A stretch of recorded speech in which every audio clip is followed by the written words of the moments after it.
রাজধানীর কাঁচা বাজারগুলোতে সপ্তাহের ব্যবধানে আবারও বাড়ল ভোজ্য তেল, আলু ও ডিমের দাম। ঝাঁজ বেড়েছে পেঁয়াজ ও আদা রসুনের। কমেছে মাছ, মুরগি ও সবজির দাম। ব্যবসায়ীরা বলছেন, চাহিদার তুলনায় আমদানি কম, তাই মূল্য বৃদ্ধি। রাজধানীর বিভিন্ন বাজার ঘুরে এসে বিস্তারিত জানাচ্ছেন সহকর্মী জয়নাল আবেদিন। সপ্তাহের ব্যবধানে আবারও দাম বেড়েছে তেল, আলু, ডিমের। তেল লিটার প্রতি বেড়েছে 12 টাকা, আলু কেজি প্রতি বেড়েছে 2 থেকে 3 টাকা এবং ডিম হালি প্রতি বেড়েছে 4 টাকা।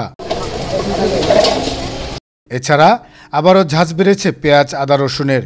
পেঁয়াজ কেজি প্রতি বেড়েছে 15 থেকে 17 টাকা, আদা 65 থেকে 70 টাকা, রসুন 25 থেকে 30 টাকা।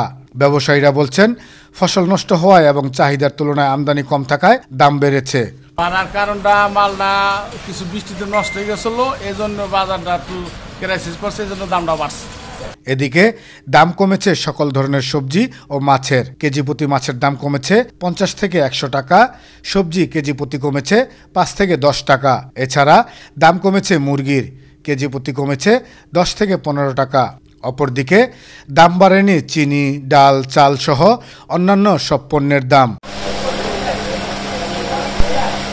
যে সকল অসাধু ব্যবসায়ীদের জন্য তেল, আলু, ডিম, পেঁয়াজ, আদা, রসুনের বাজারে এমন অস্থিরতা, তাদেরকে চিহ্নিত করে আইনের আওতায় আনার দাবি ক্রেতা সাধারণের। জয়নাল আবেদিন, আনন্দ টিভি, ঢাকা।